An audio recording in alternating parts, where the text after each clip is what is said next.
Alex Palou is your 2025 Indianapolis 500 champion, the first Spaniard to do so. This is his first oval win, and we are about to break down this historic moment right here, right now.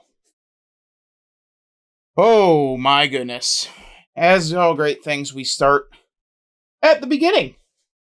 So right off the cuff, we knew this was going to be a wild race. As we saw, before they even took the green flag, Scott McLaughlin, of Team Penske, he spins out and hits the wall. Cold tires, cold track, bad combo. That is what ends up happening if you are not paying attention. Unfortunate moment for McLaughlin. Obviously and undoubtedly very embarrassed. He said that in his interview. McLaughlin out before it even gets going. Very unfortunate for him. I feel for him. It just he kind of a throwback to 1992 when the pole sitter it was the pole sitter. Trying to double check, make sure I get his name correct. Robert Guerrero. He did a very similar thing, except he was on the pole. Cold track, cold tires, just trying to warm it up, and he wrecked it before we even got going. So, unfortunate there for Scott McLaughlin. And then right as we get going on really lap 1, Marco Andretti, they run out of room. He gets caught up in a wreck. He is out. Two guys very good at Indy, and they are out. Just like that. Now, the other story that I was tracking was Josef Newgarden. He is going for the first ever three-peat. He was up to 10th by lap 81. Got up as high as 9th. I believe he even got up to 8th. But that ended after his fuel pump went out. That came to an end at lap 135.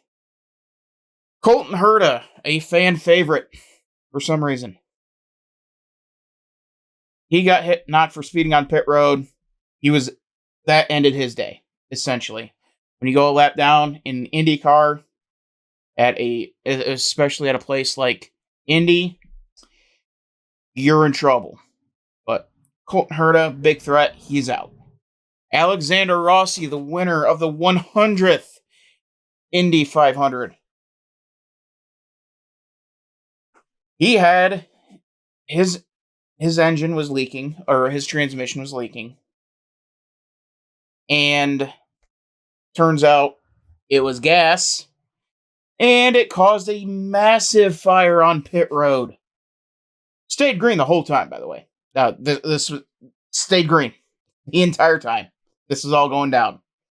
The fuel man, shocked by the fuel, he kind of just throws it. Ends up having a fire behind the pit wall, close to that big-ass fuel tank there. Yeah, luckily they were able to put it out before it got real bad. But it seems like everybody's okay. Rossi was okay, very frustrated, understandably. This was on lap 73, this all started. And then, not too long after that, Rinus VeeKay, he comes down pit road and spins out. From what commentators were saying, the brake bias wasn't quite where he needed it to be, and it caught him off guard. He spun out, bringing out the caution. And then under that caution much later, Robert Schwartzman. He's coming down pit road. He's the pole sitter, first rookie to do so since 1983, 82, somewhere in there. He comes down pit road, takes out about 3 or 4 crew members, hits the wall hard enough to do terminal suspension damage. Your pole sitter, he is out lap 89. And then we go back green, and lap 92, the man of the hour, the one everybody's talking about, Kyle Larson, who is set to race tonight in the Coke 600. He makes a mistake. He downshifts, causing the rear tire to start spinning faster than what it should be. And it causes the car to get loose. And he spins out, collecting Stingray Robb and Griffin Simpson, ending their days as well. It's just one of those situations where you get caught up, where Kyle Larson, not experienced in these, didn't quite know what to do, and it's not a knock on Larson at all, but it is just a lack of knowing what to do in those situations. There was a bit of a pile up there, and he didn't quite know how to check up, or did not check up correctly.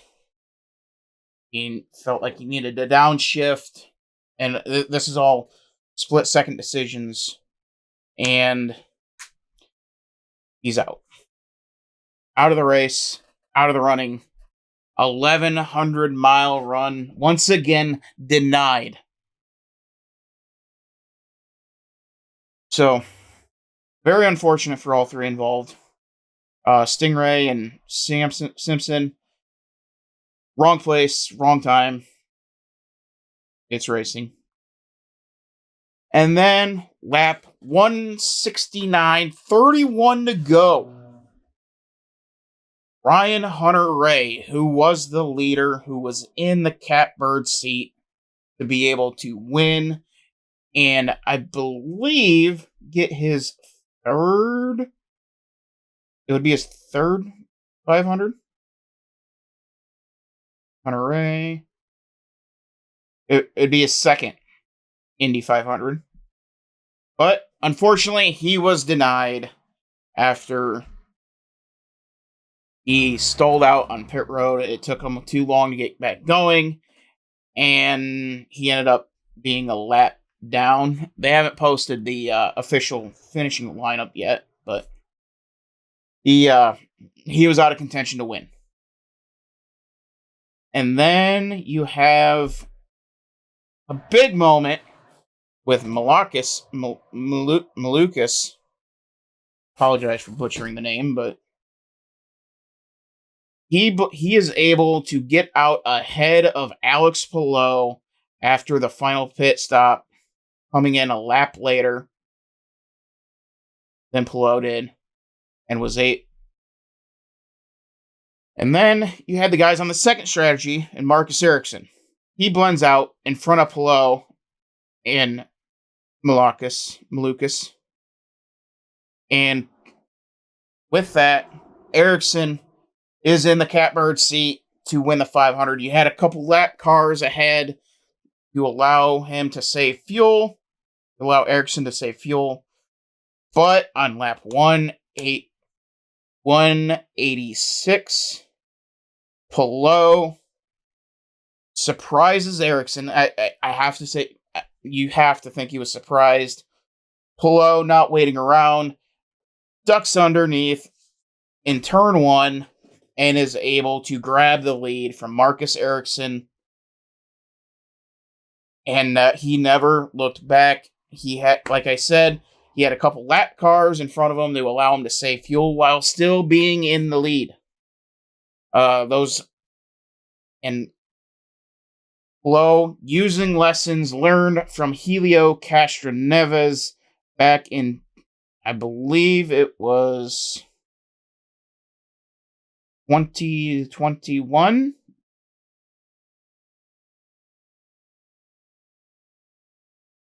I am double checking that, but I believe it was 2020. Where? Nope. Where'd it go? And starting grid, box score. Yeah, 2021. Helio Castroneves did some similar things, manipulating the air, keeping Alex Palou behind. Palou, learning from that, he used those same tactics today, and it allowed Alex Palou to win his first Indy 500, the first Spaniard to win the 500. I mean, dude was born in 1997, ladies and gentlemen. That is, he's 26, dude. 26, three-time IndyCar Series champion. And now he is an Indy 500 champion. The first Spaniard to do so, the third person to sweep the month of May. He has done an incredible job since he bursted onto the scene. 30 podiums, 67 starts. He's 5 of 6 on the year. He's been absolutely lights out this year. And even the Indy 500 could not equalize the field enough to deny Alex Palou. Now, we will find out in due time whether anybody can even hold a candle to Alex Palou right now.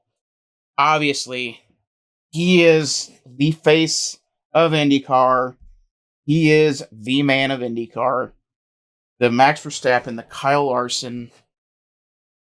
He is in that echelon. He is an undoubted Hall of Famer of open wheel racing at this point. Indy 500, 3-time champ. He is the current GOAT. Well, I don't want to say the greatest of all time at this point. He's got plenty of years to make that up. He's well on his way. But right now, he is the best in IndyCar. There is absolutely no debate to it. I mean, watching him, I believe he won I believe he won as a rookie the championship.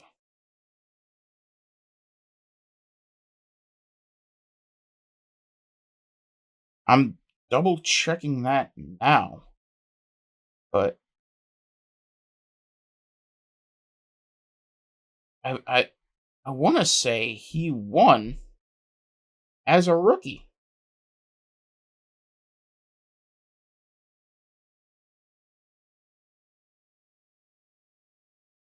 Just double checking here. No, he wasn't with Andretti. Ganassi, Ericsson, Alex Palou.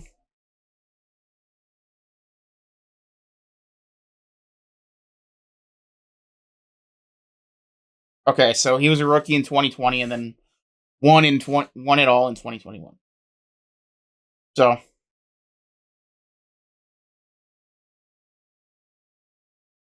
okay. So, yeah, second year, he wins the whole doggone thing. And now, so early. He's 28 years old.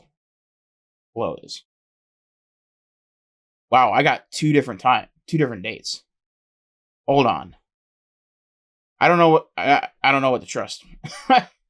I'm gonna go with the I'm gonna go with the as it said here, it says April 1st, and then the other one said like March 31st. So, but yeah, I mean, I can't say enough about how incredible Alex Palou has done as the when he came onto the scene in INDYCAR 2020, bursted on, stuck, put a stake on his claim in 2021, and now he is 5 of 6 this year. They're going to Detroit next weekend. Um, it is the kind of dominance where you're not taking the field. You are taking Alex Palou over the field. We really haven't seen a singular driver, well, except for Max in F1 a couple years ago, really have this kind of dominance. And we'll see if Palou can carry it over to the ovals. Obviously, IndyCar is the most blended as far as road course to ovals. We'll see if he can carry it on into the ovals. But nonetheless, tremendous job by Alex Palou. Marcus Ericsson, so close to winning number 2. So close. And then as I'm hoping be able to pull up an actual finishing lineup, which it's been long enough now, and it's been nearly a half hour since the race. I would really, really like a lineup, because that really helps going through this thing.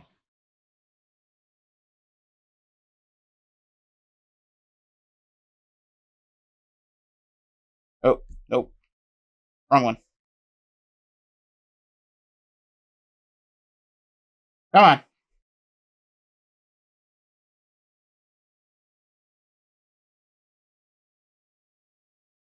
And it's still not up. So, okay.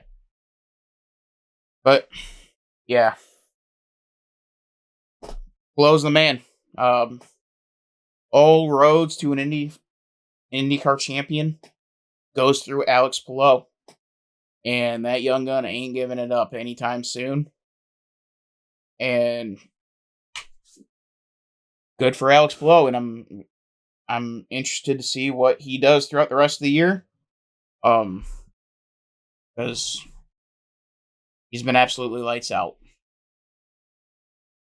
He's won all but one. They're going to a road course where he is well at home. He feels well at home. So the next race is June 1st, which is the next weekend at Detroit.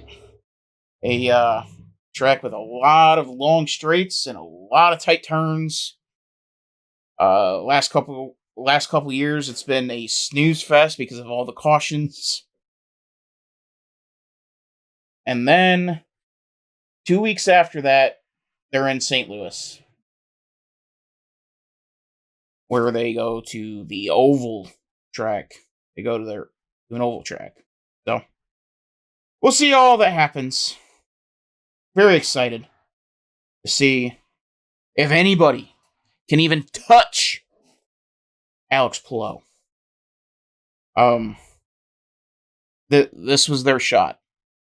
This was their shot, the Indy 500, and everybody came up short.